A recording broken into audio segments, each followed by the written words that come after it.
निर्वाचन कार्य में लगे हमारे समस्त साथियों को सादर नमस्कार।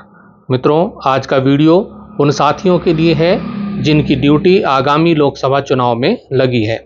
मित्रों, मतदान समाप्ति के पश्चात एक बहुत ही महत्वपूर्ण कार्य है 16 बिंदुओं की रिपोर्ट बनाना, जो कि पीठासीन अधिकारी को बनानी होती है और ये रिटर्निंग ऑफिसर को के पास जमा करनी होती है। तो मित्रों, आज हम इस 16 बिंदु वाली रिपोर्ट भरना सीखेंगे इस वीडियो में।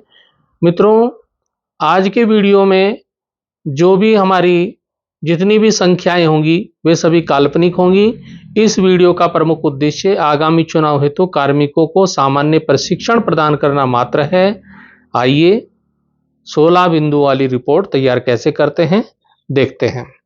तो ये दिया है कि प्रेक्षक रिटर्निंग ऑफिसर को अतिरिक्त सूचना उपलब्ध कराने हेतु पीठासीन अधिकारी का प्रपत्र। ये प्रपत्र है। इस प्रपत्र को कैसे भरते हैं आइए देखते हैं। सबसे पहले आप लिख देंगे 01 टिहरी, जो भी आपकी लोकसभा होगी उसका नाम लिख देंगे और लोकसभा को यहाँ पर लोकसभा लिख दीजिए या फिर आप टिक कर दीजिए लोकसभा। निर्वाचन 2024 आप लिख देंगे इसमें, और विधानसभा निर्वाचन क्षेत्र की जो संख्या और नाम 17 सहसपुर हमने ले लिया है। मतदेय स्थल की संख्या हमने काल्पनिक ले ली है 1 2 3, और जो भी उस जगह का नाम होगा उस जगह का नाम लिख देंगे। कक्ष संख्या 2 हमने लिख दिया है। अब चलते हैं आगे, जो 16 बिंदु कौन कौन से हैं, उन 16 बिंदुओं की रिपोर्ट कैसे भरते हैं। देखिए 16 बिंदु कौन कौन से। पहला बिंदु दिया हुआ है मतदान केंद्र संख्या। मतदान केंद्र संख्या, तो यहाँ पर मतदान केंद्र संख्या हमने 1 2 3 लिख दिया है। फिर केंद्रीय अर्धसैनिक बल की तैनाती हुई है, हाँ या नहीं। तो वहाँ पर पुलिस के जवान आपको मिलेंगे, इसलिए यहाँ पर आप हाँ भरिएगा, ठीक है। माइक्रो ऑब्जर्वर की तैनाती की गई है, हाँ या नहीं।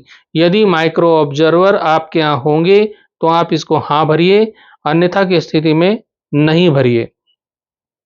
वीडियो कैमरा की तैनाती हुई है या नहीं, तो वेबकास्टिंग आपके यहाँ है तो आप हाँ भरेंगे, नहीं तो ना भरेंगे। मेरे यहाँ है तो मैंने ये हाँ भर दिया है। कुल मतदाता, आपकी जो चिन्हित नामावली होगी उसमें जितने मतदाता होंगे उनमें से आपको मतदाताओं की संख्या भरनी है। जैसे मैंने 1014 यहाँ पर भर दिया है।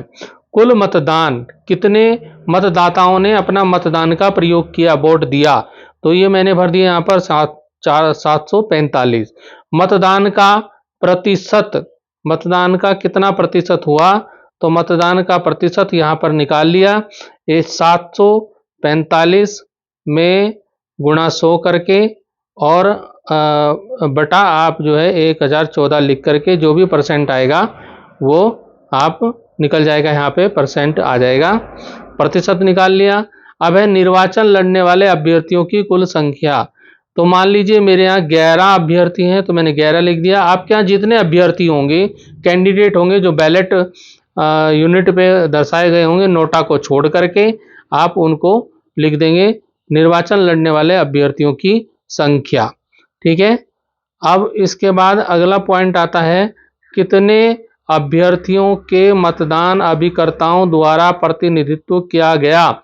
कितने मतलब कितने अभ्यर्थी ऐसे थे जिन्होंने अपने एजेंट नियुक्त किए थे आपके मतदान स्थल पर।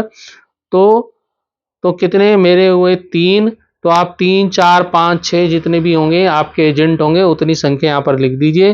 फिर है मतदाता फोटो पहचान पत्र के अतिरिक्त, यानी कि इपिक कार्ड के अतिरिक्त अन्य दस्तावेजों के आधार पर मतदान करने वाले कुल कितने मतदाता थे। ये हो गया 40 मतदाता मैंने लिखे ऐसे थे जिन्होंने की फोटो पहचान पत्र नहीं लाया था, तो उनको 40 लिख दिया। ये 10वां बिंदु की रिपोर्ट होगी। 11वां बिंदु है, क्या दिखावटी मतदान मॉक पोल मतदान अभिकर्ता की उपस्थिति में किया गया। तो ये मतदान अभिकर्ता की उपस्थिति में किया गया, हाँ लिख देंगे, और नहीं किया तो नहीं लिख देंगे। क्या दिखावटी मतदान, ये 12वां नंबर है, क्या दिखावटी मतदान क्लियर किया गया? क्लियर करना ही होगा, क्योंकि क्लियर किए बिना आप मतदान नहीं करा सकते। दिखावटी मतदान को क्लियर करना ही जरूरी है, तो ये हाँ कर देंगे। ठीक है। 13वां पॉइंट है, क्या मशीन को मतदान अभिकर्ता की उपस्थिति में बंद एवं सील किया गया? बिल्कुल हाँ, उनकी उपस्थिति में ही आपको सील करना है। मशीन को मतदान अभिकर्ताओं की उपस्थिति में ही सील करना है। 13 बिंदु हो गए। 14 बिंदु है, क्या मतदान अभिकर्ताओं के हस्ताक्षर प्राप्त करने के पश्चात 17C रिकॉर्ड किए गए मतों का लेखा उनको दिया गया? बिल्कुल देना है उनको, तो ये भी आपका हाँ हो जाएगा। ठीक है। 15वां बिंदु है कि साढ़े 5 बजे, जब 5 बजे का टाइम दे रखा मतदान का, साढ़े 5 बजे के पश्चात पर्ची लेकर मतदान की समाप्ति तक मतदान करने वाले मतदाताओं की संख्या कितनी है? 5 बजे के बाद यदि लाइन में हैं आदमी तो उनको गिन लीजिए मतदाता कितने हैं, और उनकी संख्या यहाँ पर लिख दीजिए जिनको पर्ची दी आपने। ठीक है। अन्यथा की स्थिति में यहाँ पे शून्य कीजिएगा। ठीक है। अब यहाँ पर आ गया, क्या 16वां बिंदु है, क्या मतदान की अवधि में कोई विशेष घटना हुई या नहीं? अगर कोई घटना विशेष हुई है तो हाँ, अन्यथा की स्थिति में नहीं करना है। तो इस प्रकार से ये 16 बिंदु आपको भरने हैं, और अंत में पीठासीन अधिकारी के हस्ताक्षर हो जाएंगे और सुबन्नक चिन्ह वाली मोहर आप लगा देंगे। ठीक है। इस प्रकार से ये 16 बिंदु वाली रिपोर्ट भरना आप सीख गए होंगे। यहाँ पर देख लीजिए, 16 बिंदु की रिपोर्ट इस प्रकार से आपको भरनी है।